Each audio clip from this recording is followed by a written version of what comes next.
3 candidats qui ont réussi à gagner leur sélection. André est sélectionné, un ancien facteur. Bravo André. Corem est sélectionné aussi, il est en 2e position. Et c'est Nicolas, le plus jeune, qui mène la course. Alors Nicolas, ça s'appelle les 4 à la suite. Vous choisissez un thème parmi les 4 qu'on va vous proposer. 40 secondes au chronomètre pour essayer de faire 4 bonnes réponses à la suite. À chaque erreur, on retombe à 0. Il faut tout refaire à ce moment-là. Et donc, ce soir, au programme, ce questionnaire, il y a 100 ans. Il s'agit des événements qui ont marqué l'année 1916. C'est dans nos gènes. Le thème mystère que vous pouvez découvrir en exclusivité sur Twitter. Twitter, hashtag, les 4 initiales de questions pour un champion. QPUC. N'hésitez pas à réagir sur le match. Et les personnages historiques chez Alexandre Dumas. Eh bien, Julien, je vais prendre le thème « Il y a 100 ans ». Il y a 100 ans. Ici, Nicolas, à mes côtés. Alors, attention. Nous sommes dans le jeu concentration maximum. Là. Vous m'avez dit, il y a 100 ans, 1916. Oui. En 1916, dans les annales de la physique, quel scientifique donne sa première explication systématisée de la théorie de la relativité Einstein. En 1916, à Zurich, quel mouvement de révolte fut lancé par un groupe de jeunes intellectuels mené par le poète Tristan Tzara? Dada. Oui. Quel romancier américain naturalisé britannique, auteur en 1903 des Ambassadeurs, s'est éteint en 1916 à l'âge de 72 ans? Je ne sais pas. Quel accord secret franco-britannique prévoyant le partage des possessions arabes de l'Empire ottoman après la guerre? Sykes-Picot. En décembre 1916, quel aventurier russe, connu pour avoir été protégé par l'impératrice Alexandra Fyodorovna, oui. Quel homme politique américain, connu pour avoir créé la Société des Nations, fut réélu 1916? Wilson. Oui. Oh, oui, 3 points. 3 points pour Nicolas. Pas mal. Allez, hop. Bravo.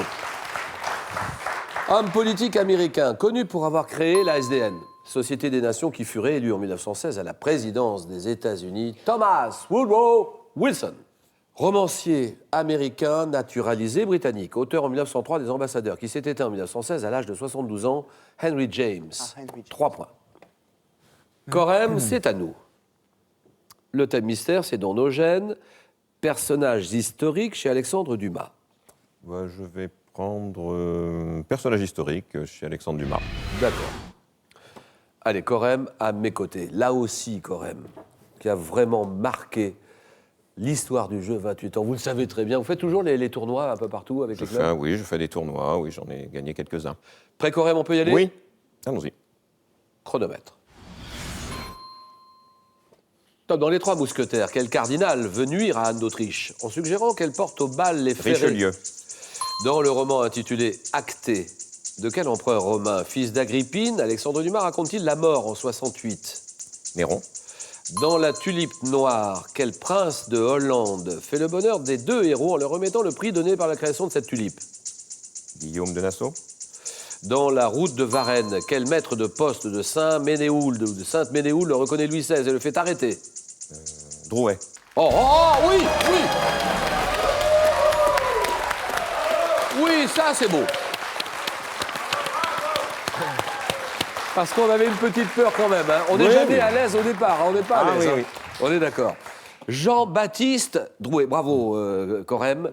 Dans La Route de Varennes, quel maître de poste de Sainte-Ménéhould reconnaît Louis XVI et le fait arrêter? C'est Jean-Baptiste Drouet. Bien joué. Je ne sais pas le roman, mais... Donc ça fait 4 points. 4 points qui s'inscrivent à votre place, Corem. 4 points, Corem. Nicolas est à 3. Monsieur André, à nous 2. Eh bien, je vais prendre, Julien, le thème mystère. Thème mystère. Alors là, attention, suspense total. Ordinateur, nous dévoilons ce thème. Les pays et leur devise. Allez. C'est pas mal, ça, en vrai. Ça peut aller. Ça peut aller.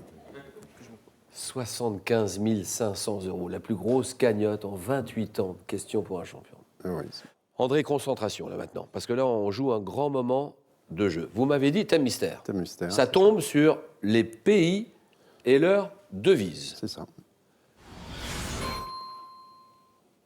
Top, quel pays d'Europe, réunifié en 90, a pour devise unité, droit et liberté? L'Allemagne. Quel pays africain, fondé en 1822 à pour devise « L'amour de la liberté nous amena ici ». Libéria. Oui. À quel petit pays d'Amérique centrale, ayant pour capitale Belmopan? Belize. Oui. À quel archipel d'Océanie, ayant la ville de Suva pour capitale, associe-t-on la devise « Crains Dieu et honore la reine » Fidji. Oh oui, oui, oui, oui. Bien sûr. Bravo. Alors là, André, 4 points. Super. Et là, Nicolas, je pensais que 3 points, ça serait bon. Eh ben, c'est comme ça. Et c'est pas suffisant. Il faut dire qu'on tombe sur des Tout à fait. cas d'or, là, franchement. Nicolas, on s'arrête là. Oui. Mais alors là, on va vous applaudir à tout rompre. Bonne année. Ça se joue à rien, hein. Ah, rien, mais je c'est sais, comme moi, ça. je suis d'accord. C'est comme ça. Petite déception, mais bon, c'est le jeu, il n'y a rien à dire. Merci beaucoup, Nicolas. Mais Très brillant candidat, on vous reverra sans doute.